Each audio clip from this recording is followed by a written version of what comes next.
The United States has approved the sale of advanced munitions worth $346 million to Nigeria in a move aimed at strengthening the nation's fight against a growing wave of terrorist violence. U.S. approves $346 million weapons sale to Nigeria to fight terrorism.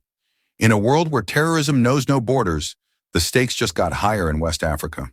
The United States has officially approved a staggering $346 million weapons deal to Nigeria, a move aimed at crushing the deadly insurgencies tearing through the region. Fighter jets, precision-guided bombs, advanced surveillance. This isn't just a sale, it's a signal. But what does this massive military boost really mean for Nigeria's fight against terrorism and for the balance of power in Africa? Today, we break down the deal, the politics, and the high-stakes game being played on the global stage. So, stay with us. The U.S. State Department has greenlit a potential $346 million foreign military sale to Nigeria, supplying munitions, precision bombs, and rockets to strengthen its fight against terrorism. Announced on August 13, 2025, the deal aims to counter rising threats from Boko Haram in the Islamic State West Africa province, ISWAP, pending congressional approval. This move reinforces U.S. support for Nigeria, a key sub-Saharan ally, amid regional instability and Gulf of Guinea trafficking concerns. Following a 2022 helicopter sale, this package equips Nigeria's forces with advanced tools to target insurgents while aiming to reduce civilian casualties. However, Nigeria's military history of alleged human rights abuses has sparked debate over the sale's implications. As Africa's security challenges intensify, this deal could significantly impact Nigeria's counterinsurgency efforts, shaping the region's stability in 2025. Details of the arms package. The proposed sale, valued at an estimated $346 million, includes a comprehensive array of munitions tailored for precision strikes. At its core are 1,002 Mk-82 general-purpose 500-pound bombs, which form the backbone of aerial bombardment capabilities. These are complemented by 1,002 MXU 650 airfoil groups, AFGs for the 500-pound paveway, 2 GBU-12 laser-guided bombs, and 515 MXU 1006 AFGs for the 250-pound paveway, 2 GBU-58 variants. Additionally, the package encompasses 1,517 MAU-169 or MAU-209 computer control groups, CCGs essential for guiding the paved way, 2 systems ensuring high accuracy in targeting. Fusing technology is another key component, with 1,002 FMU-152 joint programmable fuses included for the primary bombs alongside non-major defense equipment, non-MDE, items like FMU-139 fuses and various bomb components. A standout feature is the inclusion of 5,000 Advanced Precision Kill Weapon System 2, all-up rounds, each comprising a WGU-59B guidance section, high-explosive warhead, and Mk-66-4 rocket motor. These laser-guided rockets offer cost-effective precision for engaging lightly armored targets, making them ideal for counterinsurgency operations where collateral damage must be minimized. Beyond the hardware, the deal incorporates integration support, test equipment, impulse cartridges, high-explosive and practice rockets, as well as U.S. government and contractor-provided technical engineering and logistics services. The principal contractors are RTX Missiles and Defense in Tucson, Arizona, Lockheed Martin Corporation in Archibald, Pennsylvania, and BAE Systems in Hudson, New Hampshire. No offset agreements have been proposed at this stage, though any future ones would be negotiated directly between Nigeria and the contractors. The Defense Security Cooperation Agency, DSCA, emphasizes that the actual cost could be lower, depending on final negotiations and signed agreements. Implementation will not require additional U.S. personnel in Nigeria, and the sale is projected to have no adverse impact on American defense readiness. This package is designed to integrate seamlessly with Nigeria's existing arsenal, including previously acquired A-29 Super Tucano aircraft, enhancing their operational effectiveness against asymmetric threats. The persistent threat of terrorism in Nigeria. Nigeria's security challenges have deep roots, with terrorism emerging as a dominant force in the early 2000s. Boko Haram, founded in 2002 by Mohammed Yusuf, initially focused on opposing Western education, but evolved into a full-scale insurgency by 2009, seeking to establish an Islamic caliphate in northeastern Nigeria.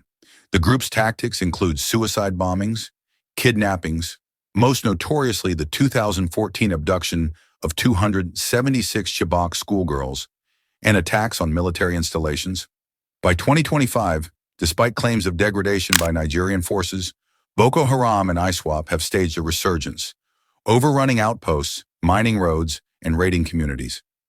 The conflict has exacted a heavy toll, approximately 35,000 civilian deaths and the displacement of over 2 million people in the Northeast, according to United Nations estimates. Spillover effects have affected neighboring countries like Cameroon, Chad, and Niger, turning the Lake Chad Basin into a hotbed of jihadist activity. In addition to Islamist threats, Nigeria contends with banditry in the northwest, farmer-herder clashes in the north-central region, and separatist agitations in the southeast by groups like the Indigenous People of Biafra, IPOB. Recent months have seen intensified violence, with extremists exploiting ungoverned spaces and porous borders for arms smuggling and recruitment. The Gulf of Guinea, a vital maritime route, faces piracy and illicit trafficking, further straining Nigeria's resources. Nigerian military operations, often supported by multinational task forces like the Multinational Joint Task Force, MNJTF, have achieved some successes, but challenges persist due to equipment shortages, corruption, and human rights allegations that have eroded public trust. The U.S. justification for the sale highlights its role in addressing these threats, stating that it will improve Nigeria's ability to conduct precise operations against terrorist organizations without altering regional military balances. Experts note that precision munitions like the APKWS-2 could reduce civilian casualties, a persistent issue in airstrikes, but effective use depends on training and adherence to international humanitarian law. U.S.-Nigeria security ties and human rights scrutiny.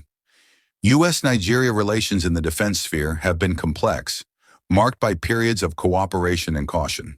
Previous arms sales, such as the 2017 approval of a 29 Super Tucano aircraft under the Trump administration, were delayed due to human rights concerns.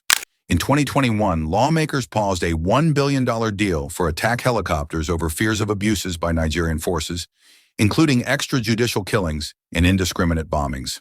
The Leahy Law, which prohibits U.S. assistance to foreign units implicated in gross human rights violations, has been a key factor in these holds.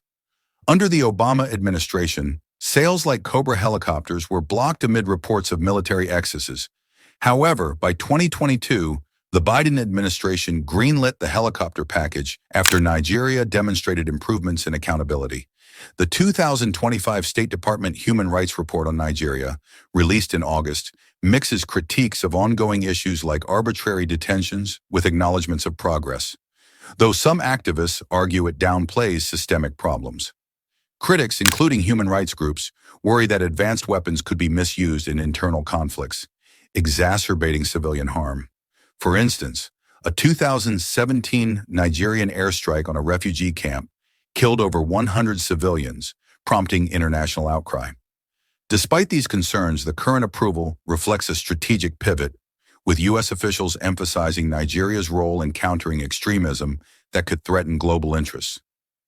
Reactions and broader implications. The announcement has elicited mixed responses. Nigerian media outlets like The Guardian and Business Day hailed it as a vital boost to national security, with officials likely viewing it as affirmation of improved bilateral ties. On social media platform X, users expressed optimism, with posts highlighting the deal's potential to curb Boko Haram's resurgence. However, skeptics voiced cynicism, with one user sarcastically suggesting the arms might indirectly benefit insurgents through corruption or leaks. Internationally, the U.S. Pentagon supports the sale, noting its alignment with foreign policy goals. Human rights advocates, though, urge stricter end-use monitoring to prevent abuses. Regionally, the deal could strengthen Nigeria's leadership in African security initiatives, potentially aiding stability in the Sahel. Implications extend beyond immediate combat. Enhanced precision could foster better civil-military relations, but without reforms, risks persist. Economically, the sale injects funds into U.S. defense firms while aiding Nigeria's $4 billion annual security budget. Nigeria's war on terror just gained a powerful ally, but history shows that weapons alone don't win battles. Will this $346 million deal bring peace to a nation under siege or fuel a new chapter of conflict? Only time will tell. What's your take? A step toward security or a dangerous gamble? Share your thoughts in the comments, and if you find this breakdown eye-opening, hit that like button, subscribe, and turn on notifications so you never miss the real story behind the headlines.